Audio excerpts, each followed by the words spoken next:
audio's going now. Yeah. Okay, I just spawned. I'm running through the hall. Well, you just can't do that. You gotta Yeah. introduce people. Hey, everybody, to our Oh the yeah, quad we gotta explain exactly dauncle what's happening. dual com. Dual com. Isn't that what you're supposed to do in a dual com? You just kind of explain what's going on. You know, Just say you what just you're doing. you just say it looks like Arc Tower's kind of windy today. Yeah. You know. Basically, we'll talk about a little bit about the gameplay, tactics, and then I guess just goof off. It's like 25 minutes, so.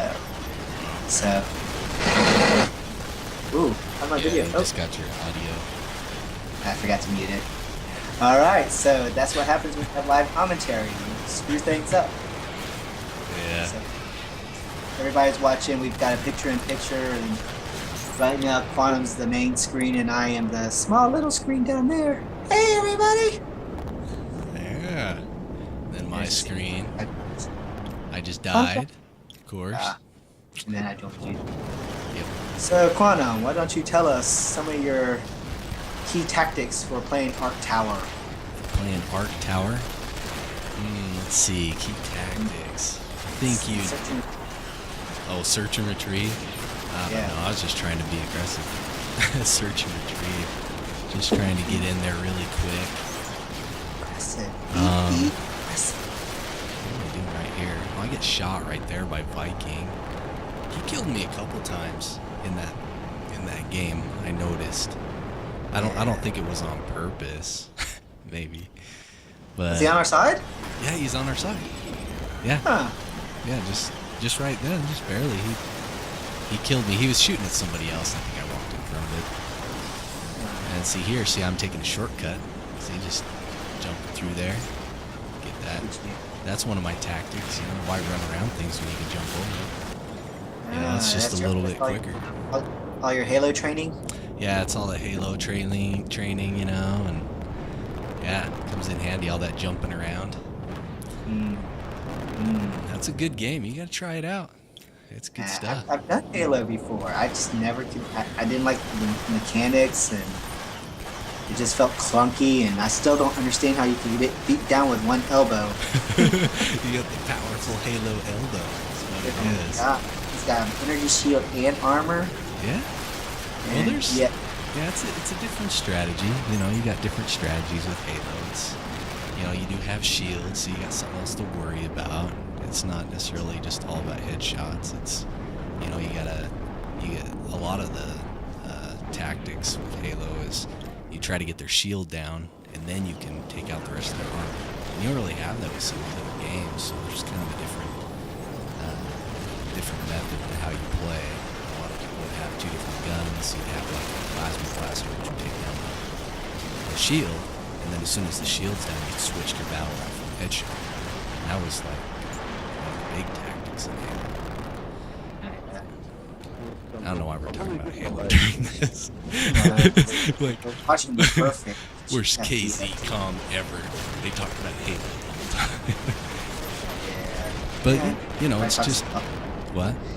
Everybody that does these talk about, oh, I do this, I do that, and I like this gun, I like that gun, and I guess we'll keep it a little bit more loose on topics and comment on what's happening occasionally. So, as you can see, Quantum spawned back at base. I don't know why.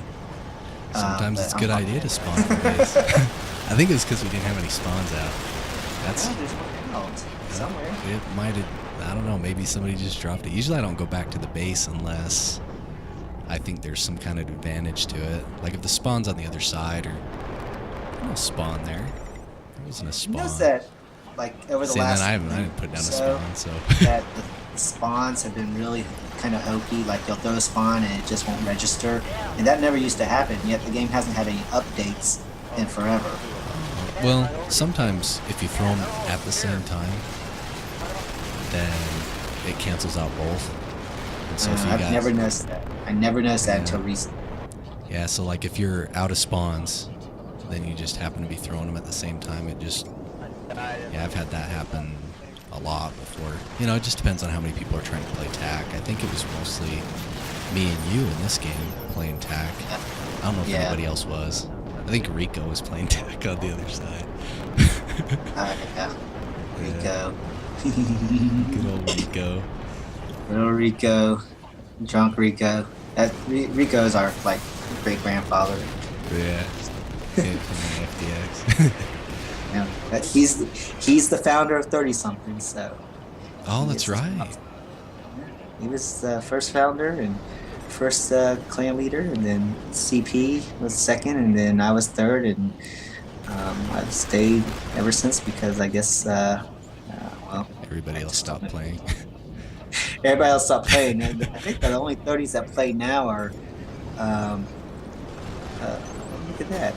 Oh, we switched. I'm on the main screen now. Oh yeah. Okay, so hopefully everyone likes those transitions because I didn't realize that on main screen and Quantum just armed his two. Oh yeah, I got over there kind of quick though, because Yeah, I was just kind of on my way over, and I armed them both, but nobody else was over there, so it didn't really matter. yeah, But I think they got them both off by the time anybody got over there. So if everybody would have rushed. That's one of the things about playing is Warzone. That was one of the great things about Warzone was you had all these the rotating objectives, and we still don't really have that with any other games. Any other good games. That was one of the best things. yeah. I mean, it totally changes how you approach the game because it's not just one mode and you just focus and zone in. You've got to be ready for that next mode. You're always guessing. Yeah, and you have to keep track of which modes we You've already already- done. Which ones are coming up next, so you can kind of either position this. Especially if you're playing tac, you got to do that because you got to think, okay, well, I'm gonna hang out in this spot, and so I can throw down the spawn because I know we haven't done these two. We haven't done capture hold yet. We haven't done search and destroy yet. So that was like a big thing to play Warzone in this game because if you could be good at guessing, then a lot of times you could get in there quicker Yeah. and get a spawn down quicker and get a big advantage that way. Even if depending on how stacked the other team is, sometimes that just being able to get in there quicker would give you a huge advantage. Yeah. I mean, I think that's playing tac. You have to kind of make some sacrifices about your style of play because if you're staying at the objective too long and not anticipating the next one, you can get trapped too far away. Particularly like if it's, I always play when I play tac. I always am thinking about search and defend. You don't want to lose that. You don't ever want to lose your search and defend. Yeah.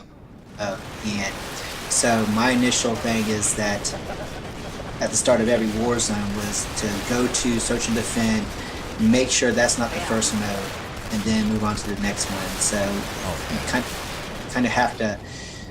I think those are the two modes that are it's really critical for the tac to be in the right place when they start because they can really change whether or not you win it or not. Yeah, that was another thing about the playing tac. Like you couldn't be if you were tac and you were big into. Oh shit! Scully just got a triple kill with a bolt gun. Oh yeah, that's right. Oh yeah. Right there on your screen. And then he So, killed me again right there. He was doing really well in that three game. of us, I think, one round. Oh, there he Yeah. goes. Skull 97, so Scully Jr. Oh, Skull Jr. Yeah, that's right. Sorry to interrupt. I saw that scroll across. Oh yeah. That's okay. What are we talking about? Oh yeah, tax. Yeah. Big thing with tac is, I mean, you couldn't set up your game to where it was, you couldn't play it like a team deathmatch or body count match. You couldn't. There's a lot of time you can position yourself that way in a game. You can figure out, okay, well, the enemy's coming from this direction, blah blah blah. You can't really do that as a tac. You always need to be thinking about how you can position your team the best. By either being a spawn point yourself, as being in the squad as the squad leader, or putting down a good spawn. So you couldn't necessarily play it as trying to get the most kills. Like a lot of the time, the tac has to make some sacrifices that way, as far as trying to get the most points or You know what I mean? Yeah, yeah. I mean, yeah. Now, if you're like a beast at it, I mean, I guess it goes without saying that if you can kill more, then that's definitely a plus. Stay longer in the area, but yeah, I like no one's gonna ever mistake me to be a beast at this game. So I use I focus mostly on just position the team, you know, expect where the objective is going to be at, and try to figure out the best place where I can help. And sometimes that's just hanging out in the back and waiting for the next spawn to show up, or jumping in front of you to take a bullet. Because I do that pretty well. It's about 42 times in this game, I think. Yeah, yeah. It's, sometimes that's a good thing. And sometimes it's the best thing to do is hide for a second. Well, if you saw your screen at just before body count started, you went to the room across from our search and defend, and you had the spawn grenade out, but you didn't throw it. You were waiting for the mode to start to figure out whether you need to throw it or not. So that's the right thing to do. Too many times, people just, as soon as the spawn grenade shows up, especially when the game first came out, as soon as the spawn grenade came out, people were just throwing them in the base, or they just throw them in the middle courtyard and Radek, and you're like, yeah. They don't even know. They don't even know what objective it is. It's just like, okay, this is usually a good place. They'll just like throw it out. Yeah. It's frustrating. Now, you don't see that too often. And I'm not gonna say I never throw a bad spawn point. A lot of times, though, if I throw it, it's usually because I'm about to throw it somewhere else and I'm running with it and I get shot. Yeah, that can create some bad spawns. One of the things I want to mention in this map, though, and I don't know, probably most people know this, but sometimes people don't know it unless they play TAC. But in all these maps that you have, especially the DLC maps, you've got a lot of places where you can throw them over the side. I mean, even this canal down the middle, you can throw over the side. I use it a lot for search and retrieve and search and defend. For this one side, just be able to throw it over the side there, because then people they can't see it if you throw it over the side, so it gives you a little bit of an advantage there. I mean, that's the big reason why we were camping them so much here, because I kept throwing it over the side. Yeah. And I mean, that's kind of a bad thing to do, but I mean, throwing over the side or well, camping, because I knew it was going to create kind of a camping situation, but at the same time, I put it there because it gave us an advantage for what we were doing, at the time. For a team deathmatch, obviously, if you can camp, you're going to do it. It's this game. I mean, in our tower, because you have that back alleyway, it's hard to camp the location from just one spawn. I mean, there's some places like with Tharsis, you can pretty much camp if you throw a spawn just far enough away. Yeah, erratic. Yeah, there's like a few places that are, if the team can get in there, it's like, it makes it really hard to get out. Yeah, so, but I'm never been a complainer. If I'm getting base camp, that's my fault, not the other team's fault.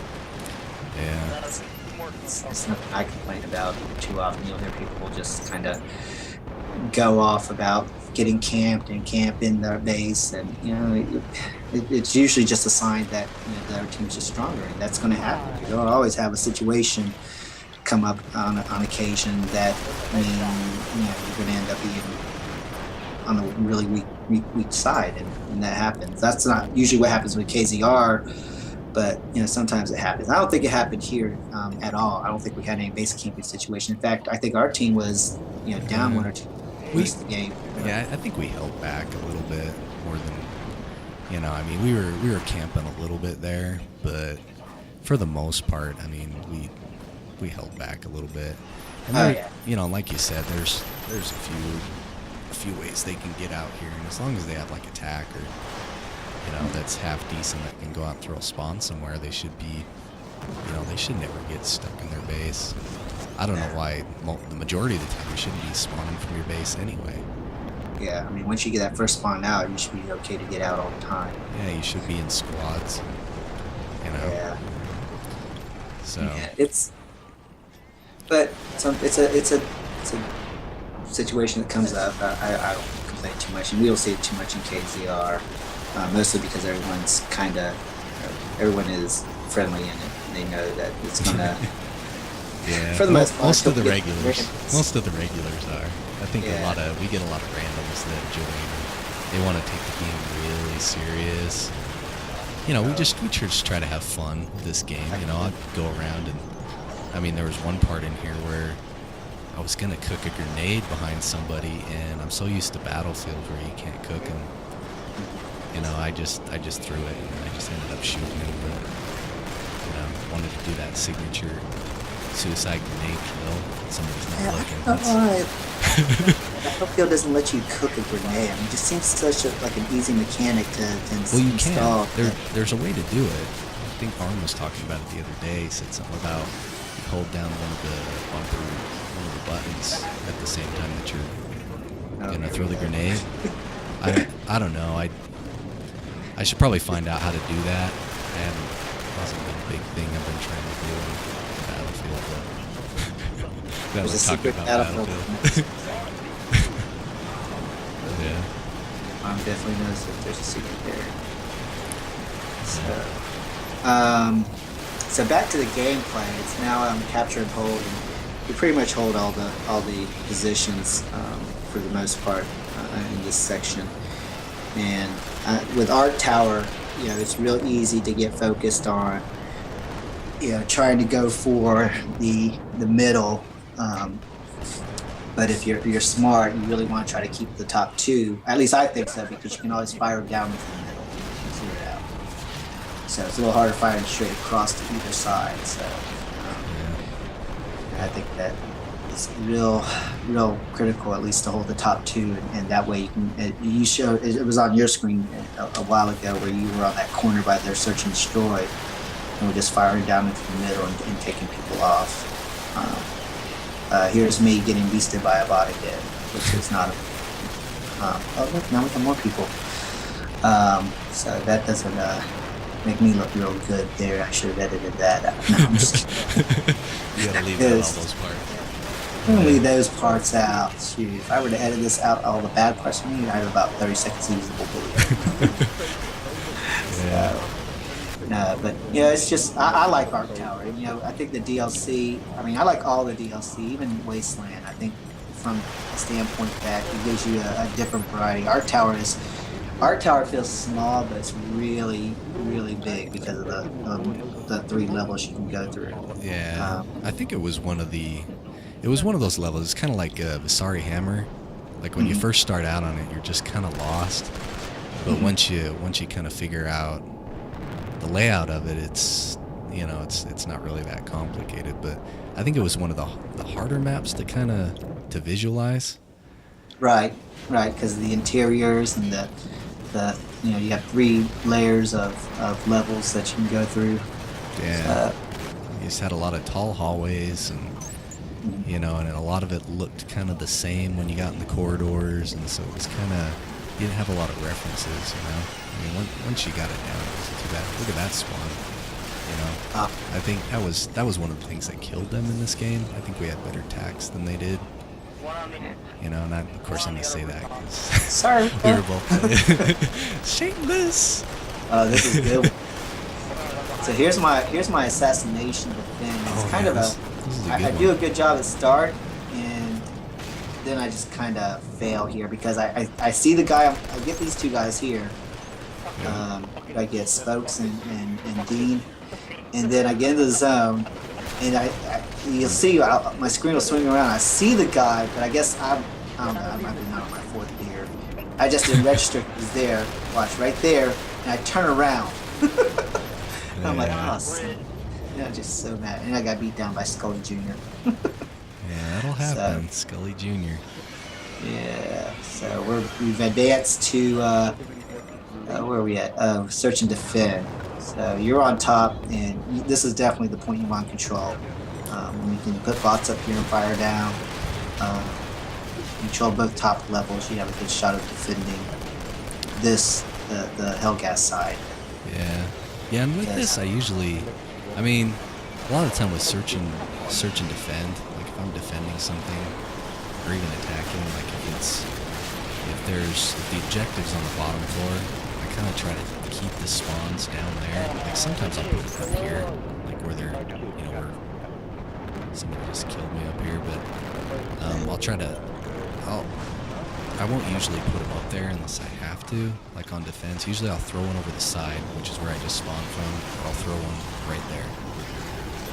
I'll keep them, if I can keep them in both of those places, they usually can't do anything. Because even if they put a spawn upstairs, as soon as they jump down from upstairs, they're just going to get shot up from two directions. And that's one of the big things, like with setting spawns in Killzone, was you have an objective, you make the two spawns, you want to have the two spawns flank each other. If you put them both on one side, then your enemy's only got one direction to look at. Right. So if you put them, so they can flank each other, then, they're always going to be, even if it just causes them to be paranoid, that's, sometimes that's good enough. The hesitation. It's going to make them hesitate, and, they're not going to feel safe and they're going to make mistakes. So that's usually what I try to do with spawns. Yeah, that's definitely a good tactic, and really both tacks have to communicate so they know where the other one is. Because the worst thing you want to do is throw a spawn over the side and the guy come around and throw a spawn right on the same side. I think there's a part in this video where we did that. Like you threw one, and then you watch the video. It's like in the beginning, and then I come right behind you, and it was one of those things where I had already pulled the spawn out, and I was getting ready to throw it, and I saw you throw it right as I was throwing it. And it's like right in the same spot, and I'm like, oops. Yeah. You were in the same squad, so we probably can communicate and say, all right, on the other side. Yeah, that's another thing you got to do is, we weren't doing that here. We were both in different squads, so we weren't really talking. But I don't know. A lot of the time we'll play on the same team, so I think we're starting to get used to where we throw the spawns. So we don't usually conflict that much. So, see, there's Viking. See, we had a little thing here going. And if you look in the little video, see, I come back, and I'm like, okay, I just shot you now. So I killed him, and then he got revived, and he killed me, and then I came back and I killed him. So y'all should both play medic and just continue to do that. Yeah. While y'all do that. Yeah. I'm racking up the points. Yeah, that's all in good fun. That's KZR. We have fun. It's not a game that's too serious. Sometimes we get people in that want to take it more serious and get all huffy. Right. Well, those are the randoms that show up every now and then, and it irritates because I think it takes away from the people who join regularly their fun. Because I can't tell you how many times that KZR where someone's messaged me and said I can't stay here, these guys are jerks, or they're this guy's like last KZR, the guy that was complaining at the end, and we were on Southern. I switched over even though we were up big, and I switched over to help his team even though they were outnumbered. C4. That's what it is. But it was, hey, thanks for switching over. At least you made it competitive at the end. Though it was more like just running his gut food over there. Yeah. It just kind of was. I think most part, KZR has been going on for almost 2 years now, and I think people that come to it, or regulars, appreciate it. I don't know how often they play public matches anymore. I don't play public matches at all. This is the only game I play. Yeah, that's kind of how I am now. Killzone used to be the game that I go back to. I play a little bit of some other game, and then I come back and keep playing public. Keep playing pub games and just whatever. And I was doing that for a long time. But then Battlefield 3 came out, and I've been busy with other games, and so I haven't really been playing this that much anymore, other than when KZR is going on, I'll play that, and then right after KZR I'm back to playing some Rocksmith or some Battlefield. That's pretty much what I do. Right. This comes out after KZR, so that's the end of the video. Hopefully everyone enjoyed the dual comm. Now, obviously we didn't sit here and pick apart and dissect our gameplay the entire time, so hopefully I don't know how we're gonna edit this. We have way too much talking for video, but I don't know. we can keep it. I can keep a credits rolling here at the end of the video, but hopefully everybody enjoyed it. I think it was fun to do the video portion and do the dual screen. So I think if people like it, we can do another dual comp here. Maybe Battlefield next time though. Yeah. Do some Battlefield, or just try to find whenever we have some good gameplay. Yeah, well, Battlefield, that'll never happen with me. I looked at those Battlefields, I'm like, goodness. I'm like, dude. In fact, I'll record, and as soon as I get the round's over, delete. Oh man, it's good. It's not, but I don't care. I'll do it even if it's a bad game, just because it's the latest game, and yeah.